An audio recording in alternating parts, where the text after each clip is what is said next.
লহৰ কৃষ্ণলৈ সকলোকে স্বাগতম জনাইছোঁ। আজি তৃতীয় শ্ৰেণীৰ পঞ্চদশ পাঠহ সংখ্যা গণনা আৰম্ভণিৰ পৰা শেষলৈকে সংখ্যাখিনি চাবা। সংখ্যাখিনি ইয়াত তিনিটা ভাগত আছে, 1ৰ পৰা 4লৈকে।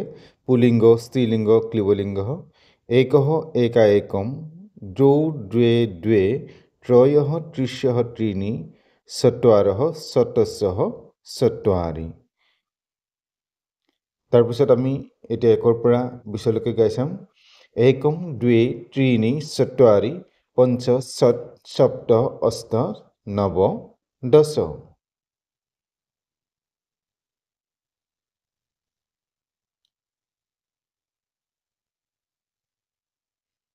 একাদশः দ্বাদশ ত্ৰয়োদশ চতুৰ্দশ পঞ্চদশ ষোড়শ সপ্তদশ অষ্টাদশ বা অষ্টদশ বুলিও কয়, নৱদশ বা 19 বুলি কয়, আৰু বিংশতি।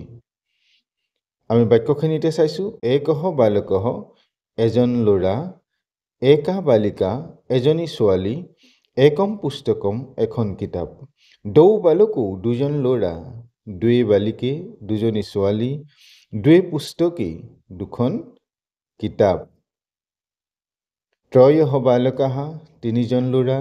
ত্ৰিশঃ বালিকাঃ, তিনিজনী ছোৱালী। ত্ৰীণি পুস্তকানি, তিনিখন কিতাপ। চত্বাৰঃ বালকাঃ, চাৰিটা ল'ৰা। চতস্ৰঃ বালিকাঃ, চাৰিজনী ছোৱালী। চত্বাৰি পুস্তকানি, চাৰিখন কিতাপ। ইয়াতো মানে বাক্যসমূহো তিনিটা লিংগতে দেখুওৱা হৈছে। ৰিক্ত স্থানানি পূৰয়ত। ঈশ্বৰঃ একঃ অস্তি।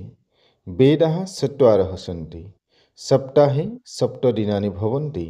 বৰ্ষে দ্বাদশ মাসাঃ ভৱন্তি। হস্তে 10 অঙ্গুলিকাঃ সন্তি। ইয়াত মানে খালী ঠাইখিনি তোমালোকৰ সংখ্যা বহাবলৈ দিলে। নমো নমঃ। আজিলৈ পাঠ ইমানতে সামৰিছোঁ। পৰৱৰ্তী নতুন পাঠ লৈ তোমালোকৰ মাজলৈ আহিম। চেনেলটো চাই থাকিবা, লগতে নতুন যদি ছাবস্ক্ৰাইব কৰি বেল আইকনটো প্ৰেছ কৰিবা আৰু লাইক কমেণ্ট কৰি যাবা।